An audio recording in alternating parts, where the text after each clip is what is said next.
nace, se hace Pacific, incondicional con Colombia. A continuación, Análisis Mundial. Noticias.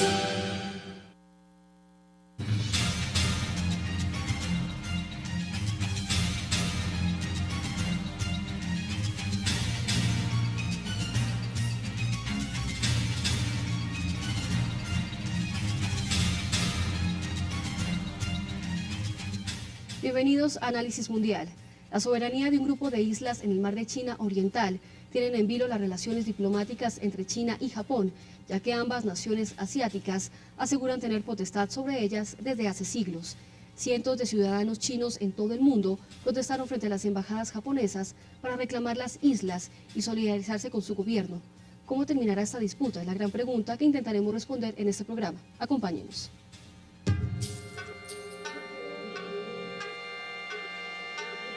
Tensión en China y Japón. La disputa por la soberanía de las islas en el mar de China Oriental aviva un conflicto desde hace siglos entre estas dos naciones asiáticas. ¿Quién tiene la razón?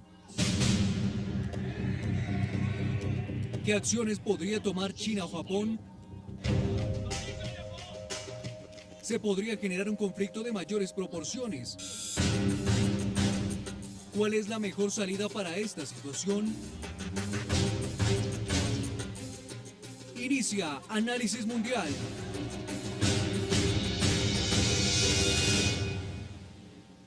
Para hablar de estos temas me acompañan en estudio los analistas internacionales Eduardo Velosa y Pío García. Muchísimas gracias por aceptar esta invitación. Con gusto. Eduardo, expliquémosle un poquito a los televidentes en qué consiste este conflicto territorial entre China y Japón. Bueno, a finales del siglo XIX, en el marco de la expansión o de la industrialización de Japón, empieza a tener varios contactos no necesariamente amistosos con China, precisamente por la búsqueda de recursos naturales. Esto lleva a la primera guerra sino-japonesa, que termina ganando Japón, y con el tratado de Shimonoseki, Japón adquiere la isla de Taiwán y todas las islas que están alrededor de ella, incluidas las islas que para ellos serían las Senkaku. Pío, ¿por qué son tan importantes estas islas? Porque vemos que la disputa es por algo económico. Sí, económico, de soberanía nacional. Hay tres factores importantes allí. Por un lado, son los recursos naturales que están en el fondo del mar, especialmente gas y petróleo, algunos metales, nodos polimetálicos. Por otro lado está la extensión territorial que dan la posesión de estas islas, lo cual es muy significativo en derechos de pesca. Y por otro lado, control de comunicaciones navales por una zona que es de alto tráfico de comercio. Esa es la importancia fundamentalmente económica, pero también tiene una importancia militar y sobre todo una importancia de respeto a la soberanía de cada país, según sea quien tenga el dominio de esa área. Eduardo, hablábamos ahorita de la guerra que hubo entre China y Japón. ¿Quién quedó en ese momento con la soberanía de estas islas y por qué, después de tantos años, vuelve a surgir este conflicto? Bueno, Japón las va a dominar desde 1895 hasta 1945, cuando acaba la guerra en el Pacífico.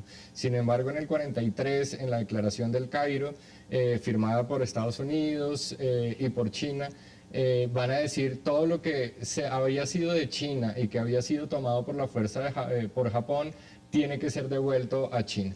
Sin embargo, cuando acaba la guerra, entra Estados Unidos a la ocupación japonesa y empieza de alguna manera a administrar todo el territorio al sur de Okinawa, precisamente como una manera de contener el comunismo y de alguna manera de ejercer presión sobre Japón.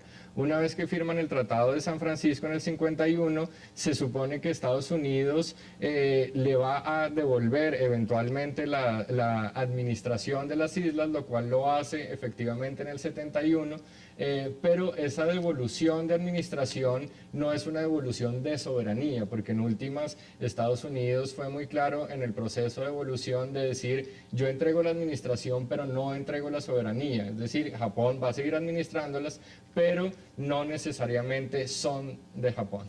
Veamos por favor el mapa, le voy a pedir a nuestro equipo de máster que nos muestre el mapa de ubicación precisamente de las islas Senkaku para ver, vemos que está Japón y China, Taiwán, ¿qué papel viene a desempeñar ahí? Porque vemos que las islas están un poquito arriba de Taiwán, ¿qué papel viene a desempeñar este país? Bueno, esas islas es un grupo de islas que está ubicado más o menos a unos 150 kilómetros del extremo nororiental de Taiwán, a unos 200 kilómetros del borde chino y a unos 300 kilómetros de la isla más sureña del archipiélago de Okinawa.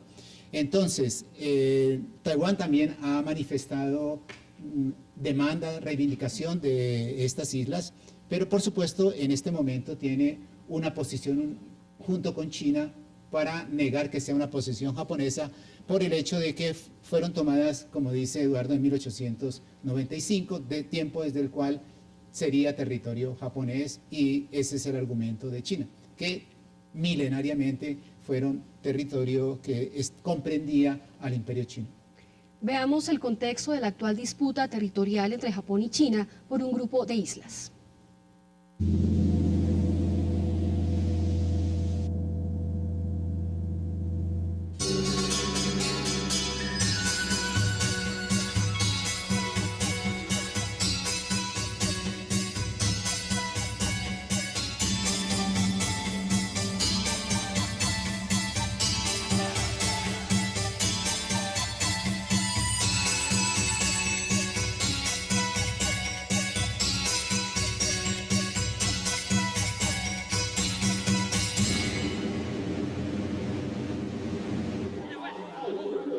La controversia entre ambas naciones asiáticas comienza por el nombre usado para referirse a las islas en disputa. Pues mientras que para Japón se trata de las islas Senkaku, para China son las Diaoyu y para Taiwán las Diaoyuai. En Occidente se les conoce desde el siglo XIX como las Islas Pináculo.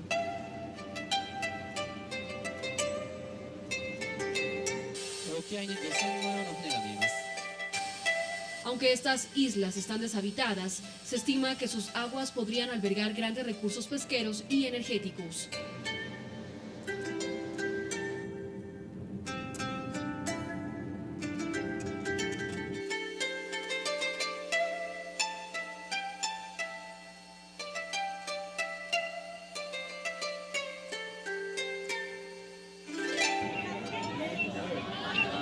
Las manifestaciones en varias ciudades de China se vieron desencadenadas por la compra por parte del gobierno nipón de las islas a sus propietarios, también japoneses.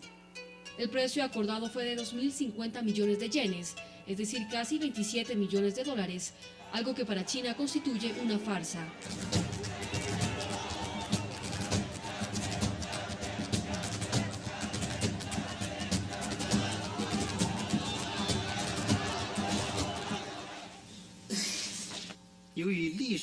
Debido a las diferencias en nuestra historia, las culturas y los sistemas sociales son algo normal. Sin embargo, las dos partes podemos actuar de acuerdo con los principios de respeto mutuo. Tratar a los demás como iguales para mantener el diálogo, buscar un terreno común y salvaguardar nuestros intereses.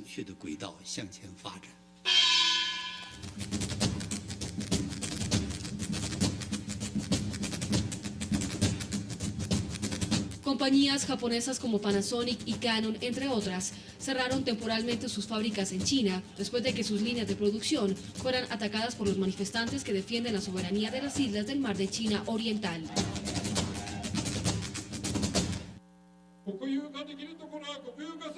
El gobierno está tratando de proteger la soberanía de nuestras tierras y territorios marítimos mediante la nacionalización de las islas. Este esfuerzo nunca se había hecho en gobiernos anteriores. Es normal que esta acción influya en las relaciones de China y Japón.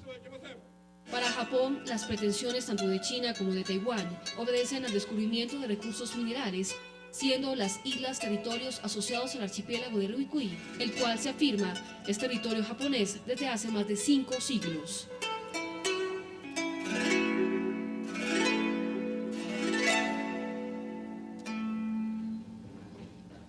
Pío, ¿la ONU tiene alguna injerencia en este tipo de conflictos? Directamente no todavía, porque es un incidente más dentro de los últimos que se han dado a lo largo de 4 décadas que han pasado desde que el territorio volvió a ser administrado por Japón, como explicó Eduardo. Lo importante es ver que motiva a que un incidente, que no es el primero, porque se han dado varios en los últimos años. Hace exactamente un año, un pesquero chino fue tomado por la Guardia japonesa y también hubo un incidente de esta naturaleza. Y en este momento hay alta sensibilidad política en ambos países y en la región, porque va a haber elecciones generales en Japón el próximo año, elecciones presidenciales en Corea en diciembre, y el próximo mes tenemos una importante transición política en China con la nueva administración después del presidente Hu Jintao. Esto quiere decir que las diferentes posiciones internas, las tendencias, tienden a exacerbar ciertos asuntos para ganar una mayor visibilidad y también que su argumento pese más. En el caso de Japón, cuyo gobierno tuvo una moción de censura el mes de agosto, está en una posición débil y es probable que haya cambio de primer ministro en estas semanas y cambio general del espectro japonés en el próximo verano. Hay fuerzas muy nacionalistas, muy chauvinistas, que están reclamando más acción frente a lo que es el desplazamiento progresivo que Japón va sufriendo frente a China en todos los ámbitos mundiales. Una de esas figuras es el gobernador de Tokio, que es Ishihara. El señor Shintaro Ishihara es de una posición muy radical, nacionalista y de crítica muy feroz frente a los asuntos de relaciones amistosas con China. Pío, y si no es la ONU, ¿qué otro organismo es el que podría entrar ahí? No hay un organismo regional que pueda intervenir. Ninguno de los dos países va a solicitar una intervención de Naciones Unidas. Ambos han sobrellevado sus diferencias a lo largo de más de 200 años de una forma amistosa. Es desde cuando las islas regresaron a manos de Japón en el año 71, el gobierno chino ha ido reclamando, pero nunca de una forma, digamos, innegociable, sino que ha puesto el interés nacional en otra dirección, pero mantiene allí ese tema, y cuando hay necesidad de, digamos, de cierta legitimidad del gobierno, pues suceden estas cosas y después se olvida por un tiempo. Listo, los invito a ustedes y a nuestros televidentes. Vamos a hacer una pequeña pausa aquí en Análisis Mundial, pero ya regresamos para seguir hablando sobre este tema de tensión de China y Japón por unas islas.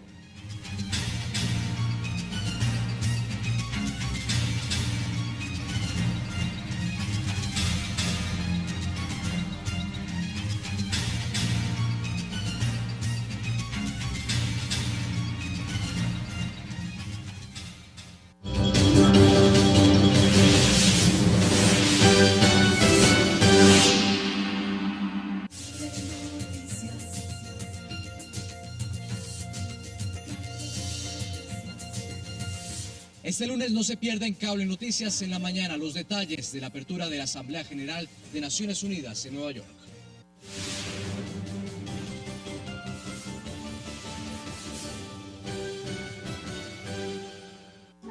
Gran Colombia Gold.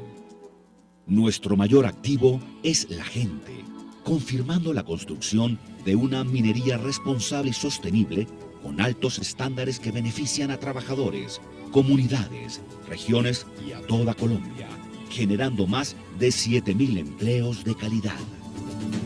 Gran Colombia Gold, minería responsable.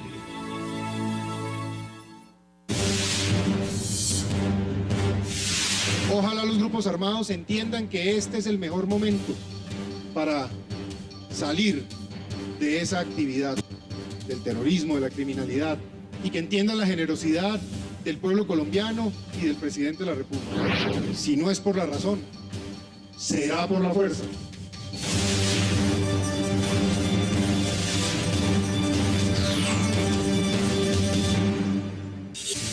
Este martes, Semana en Vivo, la revista de mayor prestigio periodístico de Colombia, ahora en Cable Noticias. Pues lo que no podemos hacer es un llamado a que el Procurador General de la Nación, que tiene la función de garantizar el orden constitucional, empiece a hacer un desconocimiento de las sentencias. Con la dirección de María Jimena Duzán. ¿Por temor? No solamente por temor. Y la conducción de Claudia Morales. No es el derecho que pueda tener cualquier mujer de abortar cuando quiera. Entender que los derechos sexuales y reproductivos no solamente hablan de aborto, hablan de educación sexual, hablan de acceso a anticonceptivos y hablan del aborto en las 3 circunstancias en que se ha reconocido. Creo que es una gran oportunidad para que el procurador le diga al país que evidentemente no es ningún derecho. Este martes, 10 de la noche, Cable Noticias, 24 horas de información.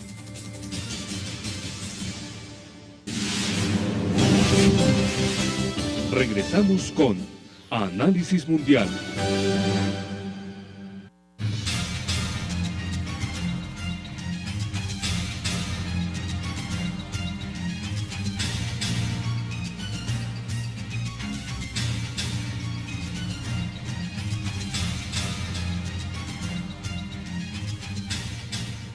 Vamos a ver cuáles fueron las palabras del embajador de de China aquí en Colombia frente a esta disputa.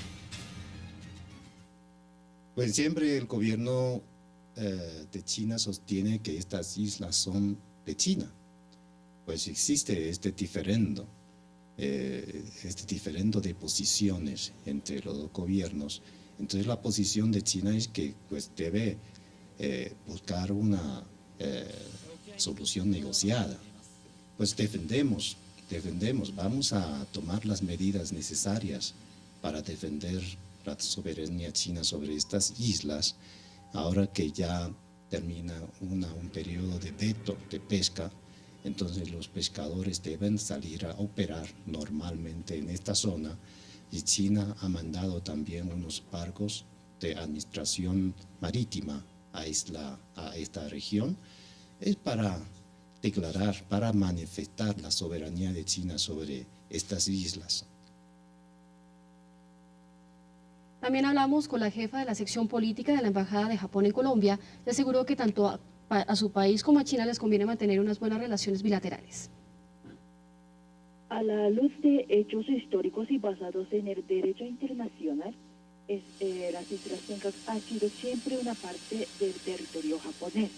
Por otra parte, las relaciones entre Japón y China es una de las relaciones que tenemos la más importante. Entonces, para la estabilidad y prosperidad del Asia-Pacífico, es muy importante jugar un papel constructivo de China. Bueno, Eduardo, supimos que Japón hizo la compra de unas islas a una familia, un empresario japonés. ¿Cómo vio China esto? ¿Ofensivo? ¿Y qué puede derivar esto? Claro que sí, en la medida en que desde 1949, cuando Mao llega al poder en la República Popular de China, o funda la República Popular de China, tiene un principio básico que va a guiar su política exterior, y es el principio de una sola China. ¿Esto qué quiere decir? Que básicamente en los 100 años anteriores, donde había sido de alguna manera explotado por las colonias europeas, lo habían segmentado en áreas de influencia y le habían venido quitando territorio. En esa medida, entonces, a partir de 1949, sale este principio de política exterior tratando de recuperar todo el territorio perdido en el marco de lo que ellos denominan el siglo de la vergüenza. Entonces, el hecho de que estas islas estén en disputa y que efectivamente Japón haya comprado esas islas, o nominalmente comprado estas islas, hace que China empiece a haber socavado ese principio, que no solamente tiene que ver con estas islas, sino que tiene que ver con Taiwán, tiene que ver con todo el mar meridional de China, con las islas Spratly y Paracel. Es decir, hay una gran cantidad de cosas en juego que van incluso muchísimo más allá de las propias islas. Y China también se podría decir que tiene una provocación con Japón al enviar aviones de combate y buques de guerra. ¿Qué podría generar esto en Japón, si podría tener Japón alguna respuesta? Sí, las acciones de ambos gobiernos son acciones que tienen que ver también con su legitimidad, con su respaldo de la opinión pública con la difusión que hacen de las medidas gubernamentales los medios de comunicación, y por eso el gobierno japonés afirma el derecho a disponer y de comprar este territorio, y el gobierno chino de encaminar acciones, medidas para afirmar también los derechos que tiene allí. Y ambos gobiernos tienen para eso sus instrumentos, sus equipos, personal de guardia, y es lo que han venido movilizando. De lo contrario, el respaldo popular a estos gobiernos se erosionaría automáticamente. Eduardo, ¿cuál es el país que más afectado se ve, Japón o China, si llega a haber una disputa y si llega a haber un rompimiento de relaciones? Bueno, eso es bastante relativo en la medida en que qué pasaría después del rompimiento de relaciones. Se supone, por ejemplo, que con el acuerdo o el Tratado de San Francisco, Estados Unidos se compromete a salvaguardar la integridad y la seguridad y defensa de Japón, pues qué rol jugaría ahí. China, por otro lado, incluso suponiendo, ganando este conflicto, empezaría a dejar una mala imagen frente a sus vecinos, con los cuales tiene también disputas territoriales, y esto le añadiría una cierta tendencia negativa al discurso del ascenso pacífico que han venido manejando desde un poco más de 2 décadas. Entonces, incluso ganando, China puede perder. Adicionalmente, el principal socio comercial de Japón hoy es China, entonces un rompimiento de relaciones implicaría todo un proceso de desmantelamiento de las industrias o las empresas que están ubicadas en China, japonesas, aprovechando todo el contexto, la coyuntura económica interna. Entonces eso también tendría unas repercusiones muy importantes para Japón. No, y que además ya ahorita las empresas japonesas que estaban en China empezaron a reanudar poco a poco sus actividades.